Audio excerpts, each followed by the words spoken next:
Shikues të respektuar të televizionit Tuskana, mirë mbrëma. Mirë se vini në këtë bisedë që ne sonte e zhvillojmë me një kërçovar, i cili veprimtarinë e vete, mbas moshës 20 vjeçare si gjithë të rinjt, që shumica nga Kërçova në kohët e mëhershme kanë emigruar për në shtetet e Evropës, kështu që bisedojmë për një kërçovar i cili vepron, jeton në Zvicër, por mjaft edhe i suksesshëm në punët që atje i zhvillon. Pra është fjala për Nihat Bajramin nga fshati Greshnic. Zotri Bajrami, mirë se erdhët në studion e televizionit Tuskana. Mirë se u gjeta Ilir, faleminderit televizionit Tuskana për që më ka thirrë si mysafir, edhe faleminderit ty për kohën që ke marrë për të zhvillojmë këtë intervistë. Faleminderit edhe juve. Zotri Nihat, unë përmenda se ju jeni rrit në Kërçovë, jeni rrit në Greshnic, po ja që fati ka dashur që kontributin e juaj ta jepni në një vend tjetër. A mund të na thoni rreth shpërnguljes së juaj apo migrimit të juaj për në Zvicër? Po, unë në moshë të re shkollën fillore kam kryer në fshatin Greshnic, ku edhe një ndër pionerët e parë në atë kohë nuk kishim shumë nxënës të cilët shkojshin për të shkolluar. Prindërit e mi të cilët jetojshin në Zvicër ma mundësuan që unë ta bëj rrugtimin të shkoj në Tetov dhe ta kryej shkollën e mesme medicinale. Kështu që në vitet e 90-ta, për shkak gjendjes politike, e cila këtu në vend nuk lejonte mundësi për avansimin e shkollimit, vendosa të marr rrugtimin në Perëndim. Kështu që në vitet e 90-ta kam punuar në kujdes në shumë spitale akute ose për të moshuar dhe kam bërë përvojën time, të cilën sot e kam pasion dhe trajtoj në biznesin tim. Para se të kalojmë në atë pjesë, do të dash të ndalem edhe, do të them prindri juaj ishte në Zvicër, dëshira e tij që ju të mbetni në vetëdijë, ai me siguri ka jetuar vetë në fund kushtet që nuk u ktheu detyruar që të emigroni atje. Po, si prindët tonë të cilët kanë bërë shumë për ne, kam pas për qëllim fëmijët e tyre të zhvillohen në shkollim. Unë jam njëri prej 3 vllazëve dhe një motër të cilit vëllezërit jetojnë në Zvicër, kurse motra këtu në Kërçovë. Isha unë i cili që ma mundsoi babit të shkoj në Tetov për të shkolluar, për ta kryer shkollën e mesme medicinale. Qëllimi kryesor ishte që unë të bëhesha mjek. Mirë po, gjendja politike asaj kohe, ne si shqiptare kishim shumë të vështirë në fakultetin Kirill Metodi për të regjistruar më të tje, kështu që vendosa që të marr rrugtimin e babit tim i cili kishte bërë shumë më herët në vitet e 70-ta. Atë çfarë shtyu juve që ju të përqendroheni, domethënë në fushën e kujdesit shëndetësor, më konkretisht në Spitex?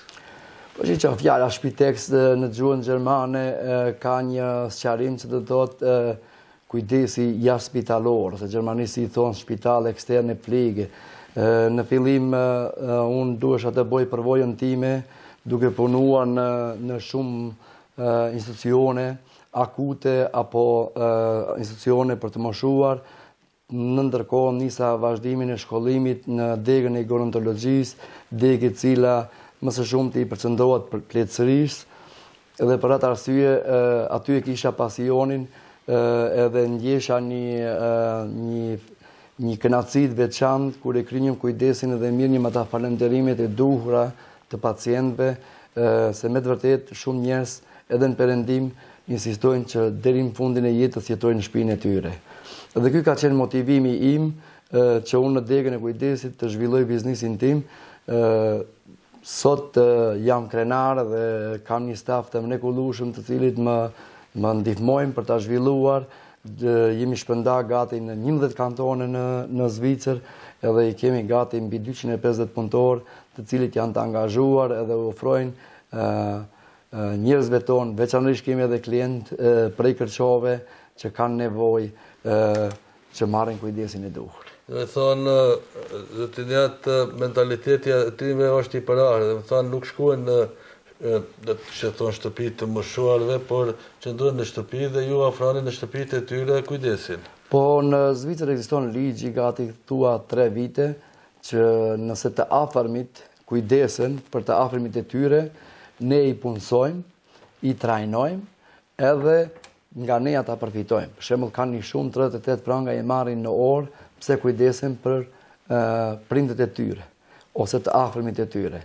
Ky është një proces i cili është i lejuar në Zvicër.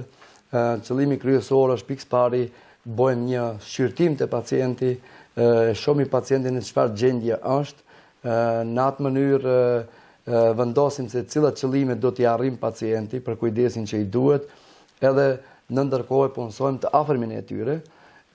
I afërmi e tyre merr kontratë nga ne, përfiton 38 franga në orë për orët të cilit i paguan sigurimi shëndetësor, edhe kështu që është një bashkëpunim me bashkëqytetarët tonë të cilit jetojnë perëndim. Me thonë, kjo është sistemi që Zvicra u ofron për kujdesin shëndetësor dhe kujdesin ndaj të moshuar. Dhe thënë ka rregulluar me sistem këtë punë. Kjo punë është shumë i rregulluar me sistem, mirë po edhe këtu ekzistonte mundësia, pak si mora disa analiza këtu në vendingje, mirë po mungon ajo pjesa profesionale. Atje në Zvicër se tregojmë në anën e pacientit, çdo pacient, pa marrë parasysh a është zvicran, a është i huaj ose ndonjë nacionalitet tjetër, kërkush nuk do të shkojnë në shtëpi për të moshuar. Gjithmonë insistimi jonë që të jetë në 4 muret e veta, ta kalojnë jetën aty. Mirë po, handicapimi që vjen gjatë jetës, ndodhe edhe i ri, ndodhe edhe i moshuar, se nuk do ta përcaktojmë ciklin se vetëm se ne nuk i ofrojmë kujdes vetëm të moshuarve, po të gjithë të handikepuarve të cilit kanë nevojë për kujdes. Edhe kështu që sipas të dhënave edhe kur komponuan ordinanca për të moshuar, asnjë pacient nuk deshte të shkojë për një shtëpi për moshuar. Çdo njeri deshte të jetë pranë muret e veta. Në këtë mënyrë, Zvicra në përgjithësi financon edhe mundson njerëzve që sa më gjatë jenë në shtëpi, se ndash gjendja emocionale, ndash gjendja familjare, për pacientin në fjalë luan një rol të rëndësishëm. Edhe brenda 3 viteve, para 3 viteve, erdhi vendimi i gjykatës që edhe të afërmit mund të punësohen në një organizatë si është Shpiteksi Bajron. Ato trajnohen nga ne, kryen një kurs si ndihmës të motrës medicinale edhe marrin këshilla se si ta bojnë kujdesin të pacienti. Këtu flasim për këshilla bazë, për shembull pjesën medicinale, nëse duhet menaxhimi i medikamenteve ose nëse duhet trajtim i plagëve, këtu vjen personali jon, i cili është i shkolluar edhe i kryen ata shërbimet të cilit janë shërbime medicinale. A çka është dallimi me vetlinjen? Në organizim të kësaj? Këtu, siç e shoh, nuk është pikë pare njerë, është ajo pikpamja sociale dhe kulturore. Shumë njerëz nuk janë vetëdijshëm se kujdesi është një degë e specializuar. Nëse neve na duhet një punëtor për një punë të krye, ne e thirrim, dash një majstor i cili një mjeshtër. Mirë, po kur vjen puna te plotësia, ne ja shkalojmë. Kështu që edhe në këtë degë duhet të profesionalizohemi dhe do të pranojmë kujdesin i të cilit ajo gjeneratë e cila ka punuar, ka krijuar kaq shumë për ne, edhe të ofrojmë kujdesin e specializuar. Edhe siç e shoh enti social këtu në Maqedoni, ka disa organizata të cilit mundohen ta aprovojnë, mirë po edhe ajo përkatësia e motrës medicinale duhet pak të marrë një përkushtim edhe një përgjegjësi më të madhe për të moshuarit ose për njerëzit e handikepuar. Se një motër medicinale nuk kryen vetëm punën e injekcioneve, ose shtypje dhe gjaku. Këtu luan rol pastrimi i pacientit, larja, ndihma në veshbathje, prerja e thojve, ndihma në kuzhinë. Çdo nevojë që ka.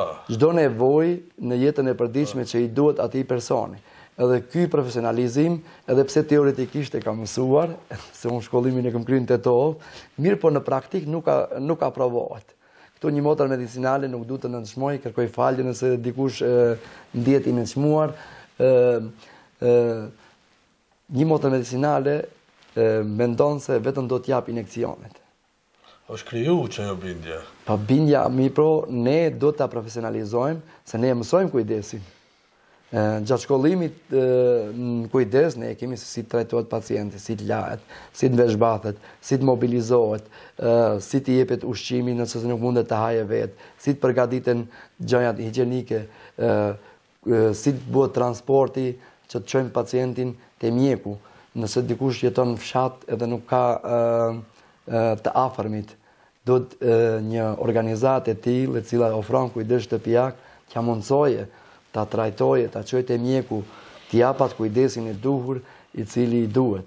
Kështu që në Zvicër ky sistem është i avancuar. Do të thonë ne kemi një mungesë të avancuar për arsye se zotin ne kemi pas rast që edhe shpallë njerë ka ndodhur që të bëhen që kërkohen një person që do të përkujdeset për prindit ka qenë të kërçorës, mos organizim institucional i kësaj pjese i le edhe shumë të moshuar në një gjendje të rëndë që nuk kanë ku me shku, do të mbesin vetë. Po mungon ajo se një moshuar sot marrim shembull telefonin. Ai s'din të përdor aplikacione. Nuk e din ku është ndihma e parë, nuk e din të përcaktojë se ku duhet shkojë te cili mjek. Nuk e din cilët medikamente duhet i marrë në rregull. Që një rol i rëndësishëm kujdes luan menaxhimi i medikacioneve. Shumë kene është ajo struktura ditore që nuk është në rrjedhi. Nëse dikush nuk i merr medikamentet në brenda kohës së duhur, ata kanë kontraindikacionet e duhura që ai ndihet ma keq. Edhe kështu që shkon te mjeku i merr simptomet, i jep medikacion tjetër.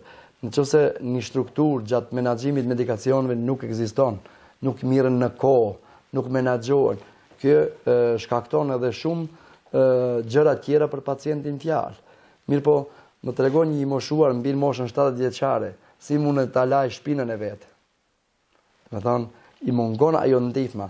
Me një strukturë të mirë, mendoj se edhe këtu ka shansa të menaxhohet një sistem i tillë i kujdesit me entin social, njëri që të koordinohemi dhe të ofrojmë të paktën atyre të moshuarve që punuan shumë edhe na i mundësum këta kushtet ne që kemi sot. Zotin, si u lindi ideja që ju të organizoni një institucion në Zvicër që do të mirret me këtë punë si e keni Spiteksin në Zvicër dhe cila sfida kanë qenë në themelim dhe në menaxhim të saj?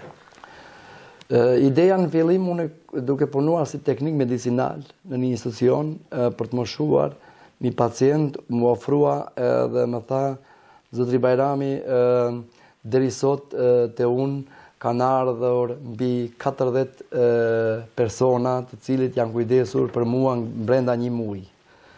Edhe kjo më shtiu që të krijoj diçka që më shkojnë 40 vetë, ose 40 vetë, si thonë kene, te pacienti, po të ketë një kujdes ma pak persona, se në të vërtet në kujdes kemi me punën intime, kemi me larje, me ndihmën.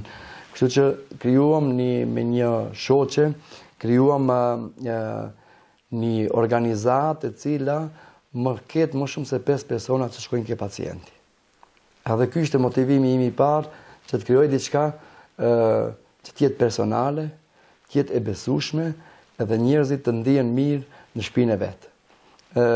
Fillimi ka qenë zakonisht sfidues, se një rënon isha duke punuar, në tjetër rënon duheshte ndërtuar ose zhvilluar, edhe këtu që gati ka 15 vite që kam krijuar organizatën shëndetësore që thirret Spiteks, kujdes shtëpiak, Bajron, cila si thash më parë shtrihet në afër 11 kantone, kemi mbi 270 të punësuar, një staf fenomenal të cilit më përmbajnë edhe angazhohen edhe bojnë punën me kënaqësi, se unë shtom çdo vendim i punës nëse nuk bëhet me kënaqësi, nuk është punë e zgjedhshme. Kështu që kur ndihmojmë njerëzit të cilët kanë nevojë, ndihem krenar për atë çap. Në anën tjetër, gjithmonë dikush më thot pjesa financiare. Unë ma shumë fitosha kur i kisha 10 pacienta, se tash që i kemi mbi 500. Kjo është një përgjithësi e madhe që mbajmë, mirë po është edhe një kënaqësi se edhe veç kujdesjes ne kemi edhe nxënës, të cilit zhvillohen kene, kryen shkollimin e mesëm, kryen shkollimin e lartë, edhe kur të mburrem me të, kur mbi 200 familje marrin rrogë prej meve, edhe kryen shërbimet e tyre të cilët janë në nevojë.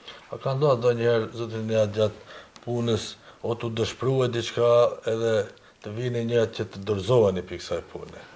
Shiko, jeta është sfiduese, kështu që edhe në profesion është sfiduese, ka pas momente të tilla, mirë po kur e shikon një pacient i cili është i handikepuar, edhe t'jepat falenderimin e duhur, edhe të thot, ka ndodhur raste shembull, një pacient para se ndron një jetë, ma merr dorën, edhe më thot faleminderit për gjithçka që ke bërë për mua, edhe ndron një jetë. Edhe kjo më jep atë motivimin e duhur se vlerësohet prej atyre që e marrin kujdesin. Ndoshta të afërmit e shohin si biznes, vetëm për të përfituar, mirë po pacienti në fjalë din ta vlerësojë më shumë. Edhe kjo më ka dhënë atë kurajon, edhe pse sfida ka shumë, menaxhimi i punëtorëve, menaxhimi i pacientëve, gjithmonë të afërmit ndonjëherë kanë pritshmëri më të mëdha. Ne do t'i përmballemi me ligjin, përmballemi me kushtet të cilët i ofrojnë, që më ka ndodhur dikush thot sa parë di marrone prej kujdesit shtëpiak.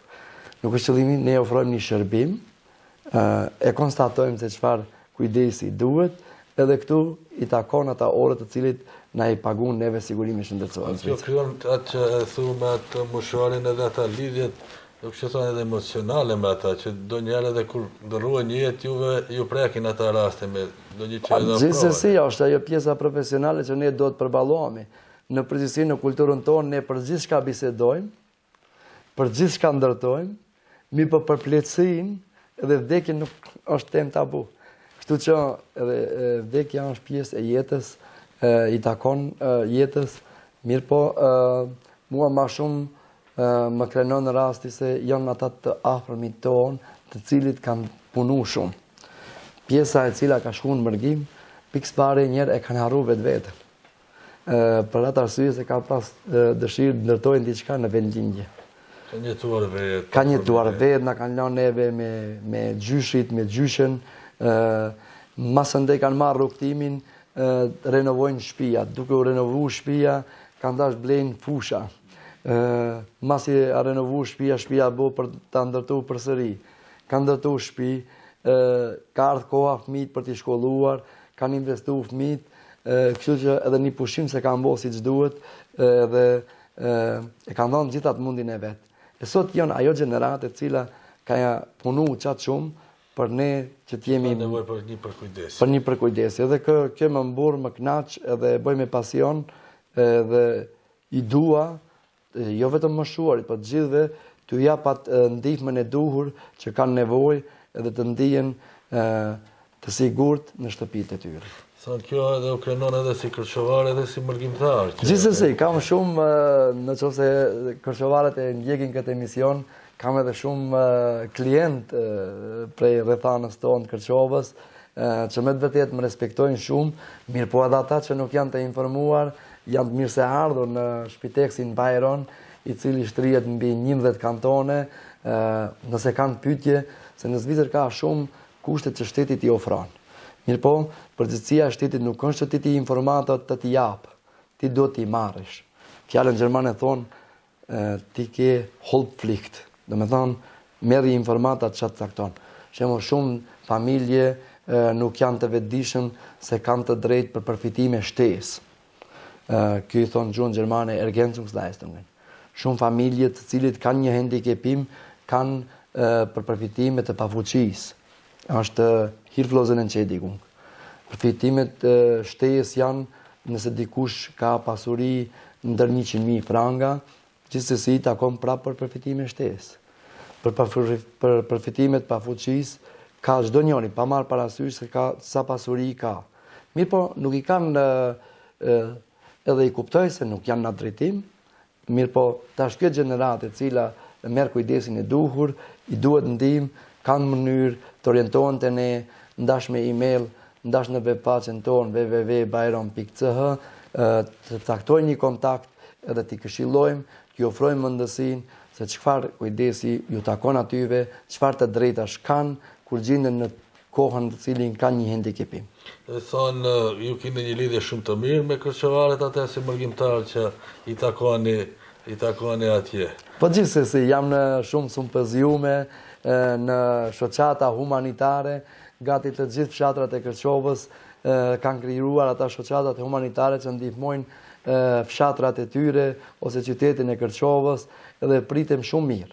Mirë po, aty vrej që pjesa dërmuese nuk i kanë informacionet e duhura.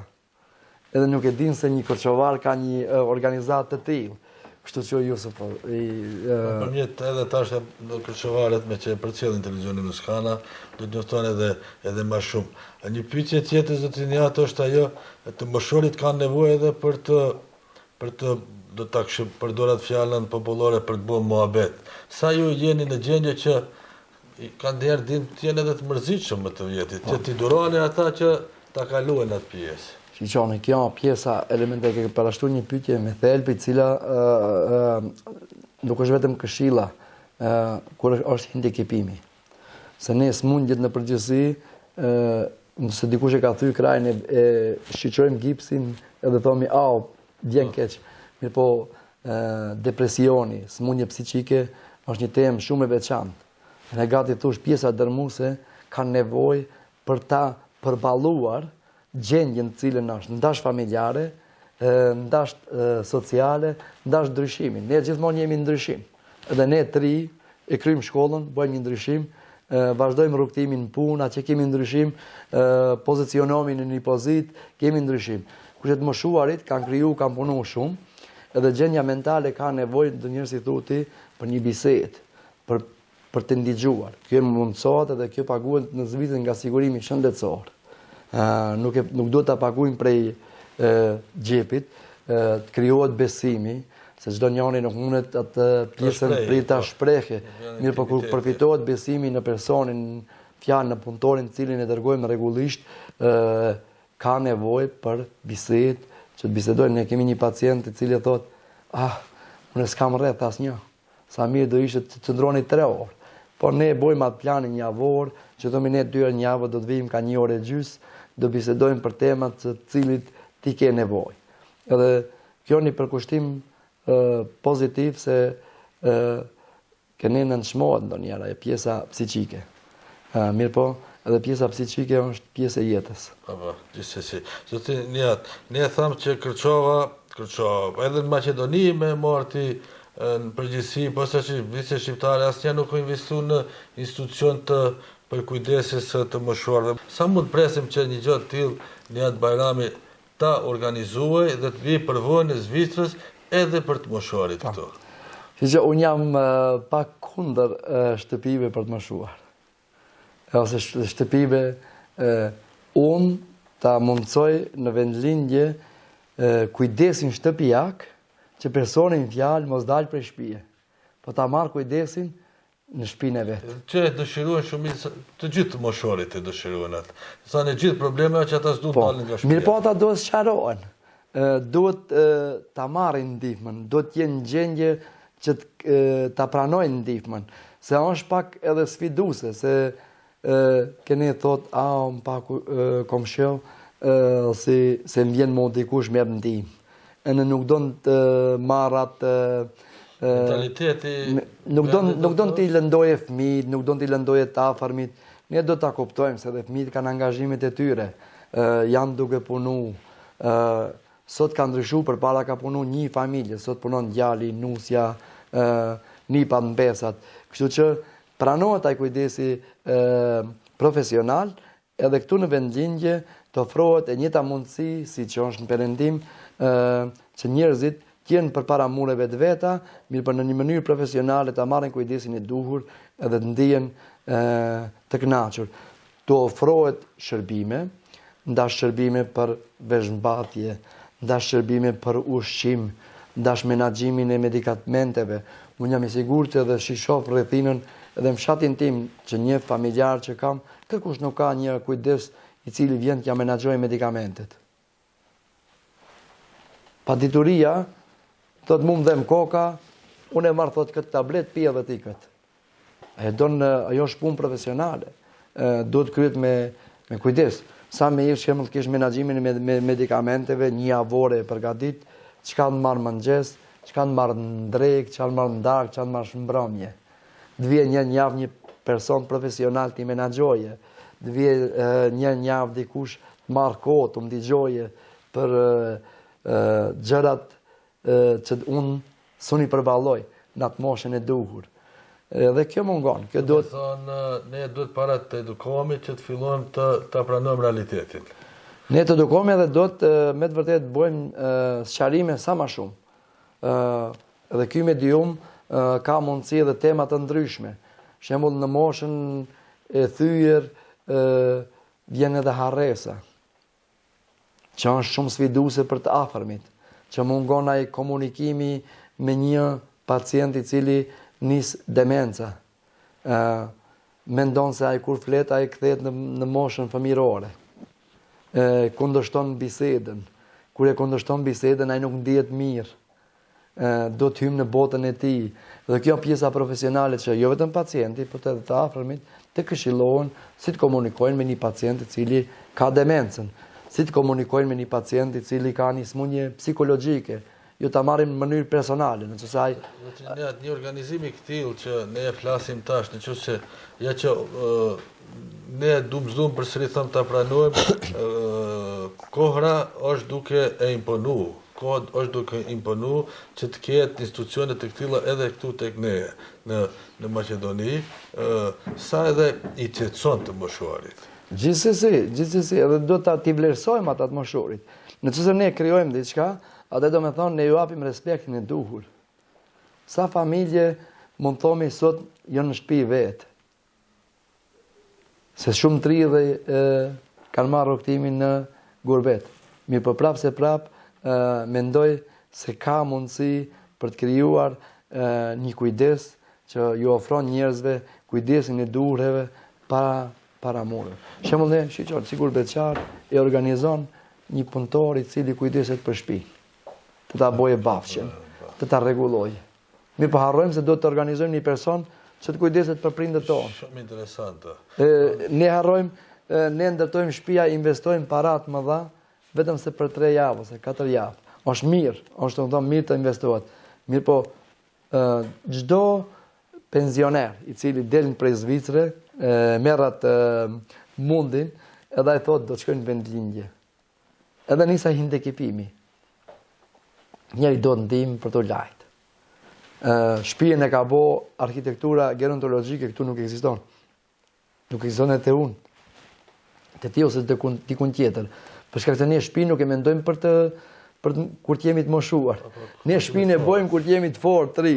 Ne nxonim ngrejmë ata shkallat lart, mirë po kush di hyp ata shkallat masandej kur të arrin atë thyrjen, atë moshën e duhur. Nuk kemi ende një shtëpi kur i shoh këta shtëpiat e bukura në rrethanën e Kërçovës, gjithë të çuar lart, shumë pak shtëpia ka të cilët janë përdhes që munden të hysh me karrocë brenda. Që të hysh me një karrocë nuk ekziston ai mundësi. Shumë shembull të mirë edhe se unë vërtet kam dëgjuar edhe vetë disa persona që kam bërë një marrëveshje, kam disa shtëpi, u mbaj parqet, do të thonë por shumë pak mund çat parkun që ja mba shtëpinë, prindrit jetojnë vetë brenda dhe nuk ka si kujdesja, kujdesesh për pjesën e jashtme, por jo edhe kujdeset, që ka turp të kujdeset dikush për prindin, po s'është turp atë të kujdeset në një për... Fjala kërçovares i thot, për jashta kokull, për mrena sokull. Jo, si shembull shumë i mirë që ne do të hekim turpin kur është në pyetje nevoja elementare e prindërve ta me që ja që koha migrimi e imponoj këtë. Se ajo traditat ma herët ka qenë që një të kujdesit për mosharit, po tash ndryshoj situata. Ilira, njeh do një gerontolog në rrethinën e Kërçovës? Jo, nuk. Një pikspari... Si terminologji nuk e dim. Po, ne e dim ortopedin, ne e dim ginekologun, ne e dim dentistin, ne e dim stomatologun, ne e dim gjithë gjërat. Mirë, po gerontologjia këtu nuk është e përhapur. Jo vetëm këtu, në përgjithësi. Lexova tash në Shkup e kanë qelë gerontoloshki centrum. Edhe tash mu merë të din, më pëlqej terminologjia, se do të specializome edhe të moshuarit, se edhe ata kanë nevoj. Do të specializome, unë gjë normale, se edhe ata kanë nevoj për mjekun specialist semrës, që i kimi, që mbureni. Normale se ata kanë për ortopedin. Mirë po ka tema për cilin kanë edhe për plotësinë, që përmban shumë organizmi. Modelit e ortopedit do të me quka njerë, do të tha një përkujdesje e këtile dhe ndihmon ndërgimin e atyre dhe në mjek. Po, kur ta çështë e mjeku përgjithshëm, që se ka një dhimbje, një gjë, do ta çojmë te specialisti. Mirë po. Çoni ata i dërgojmë. I dërgojmë, siç pacienti im fjalë është një pjesë që me vetë vlerësohet shumë. Dhe pa marrë parasysh, a do të shkoj te mjeku i synëve, a do të shkoj te mjeku i specialist, a do të shkoj në spital. Personeli jonë shembull në Zvicër shkon e dërgon pacientin, nëse nuk ka një huri ose fëmijët janë të zanë.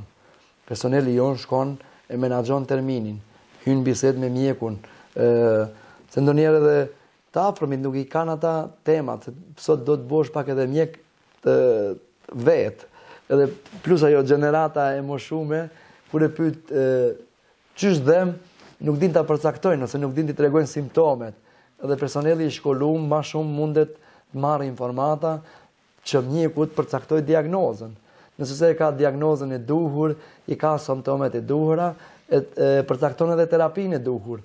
Kështu që të gjithë t'i bashkojmë sinergjiet e përbashkëta dhe t'i ofrojmë njerëzve, ndashjet tash në perëndim që është organizata ime shëndetësore, po mundemi edhe këtu të krijojmë diçka për më të dashurit tonë. Sot ne me që vim ka fundi i bisedës i kaluam mbi 30 minuta, a mund të nuk më konkretizohet një fillim të këtill në Maqedoni, por edhe jashtë Zvicrës, a mendoni diçka në zhvillimin e kësaj të përqendroni edhe jashtë apo jeni në dilemë?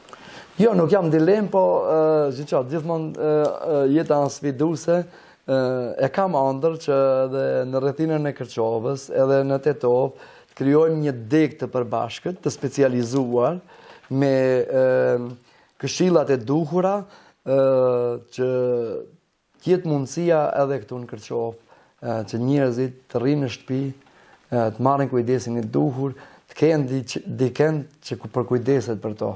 Jo vetëm për bafshën, po edhe për shëndetin. A çfarë të këshillet do jepni të rinjve, me që ne vazhdojmë të jemi popullat që migruem nga vetlindja dhe që largohen nga Kërçova? Migrimi nuk është vetëm se një rol që ne dalim për pasuri, sipas studimit tim. Kjo është mendimi im personal.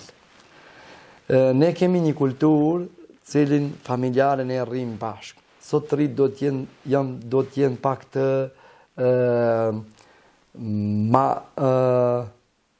tjetojnë vetë. Ne do të pak të përballohemi me kohën, edhe për ne është një ndryshim. Nëse fëmia e kryen një shkollim të mesëm, t'i ofrohet të ketë një banesë të vete. Vlera ndaj prindit mos jetë, mos jetë gjithmonë. Nuk e paragjykoj këtë.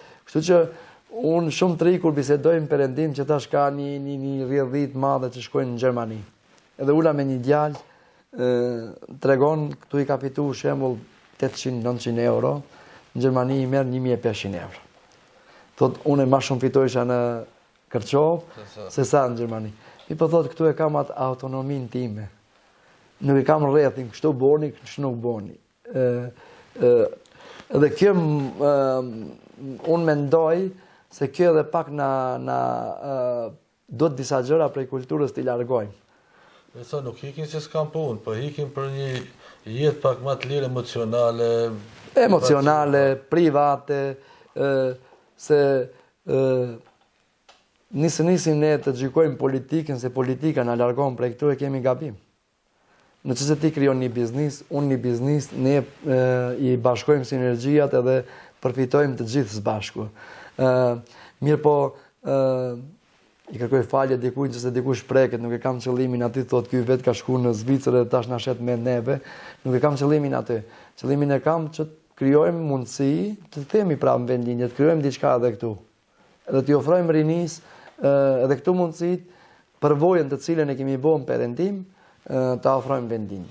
Zotrinja, të faleminderit për kohën që na dha disa shpjegime për këtë punën e juaj që vepronin në Zvicër, që kene e thash që shumë pak flitet dhe të shpresoj që një ditë do të kemi në Maqedoni, por pse jo edhe në Kërshov, që do të kemi një përkujdesje për të moshorit tanë, një gjenerat që thatë ju edhe vetë që kanë sakrifiku shumë çka nga vetvetja e tyre, asnjë nuk kanë qenë të flirë me familjen edhe me fëmijë, kanë jetuar vetë dhe që sot të mos përfundojnë në gjendje të rënë parasysh të mentalitetit të vendit. Ishte kënaqësi shumë për mua të jesha këtu mysafir te televizioni Uskana, në cilin me këta valë jemi rritur, jemi zhvilluar dhe faleminderit ty Ilir që më ke ftuar, ndihem me të vërtetë i privilegjuar. Është hera parë në Kërçov, në vendlindje të marrë pjesë, kam qenë edhe me djume tjera. Shumë faleminderit për respektin. Faleminderit. Shikues të respektuar, ishte me ne Nihat Bajrami, një kërçovar i cili jeton dhe vepron në Zvicër, i cili ka të organizuar institucionin për përkujdesjen e të moshorëve Spitex që quhet në Zvicër. Ju që dëshironi më tepër rreth punës së këtij institucioni mund që të kontaktoni edhe nëpërmjet faqeve dhe numrave të telefonit. Ju faleminderit dhe shihemi në bisedat e ardhshme.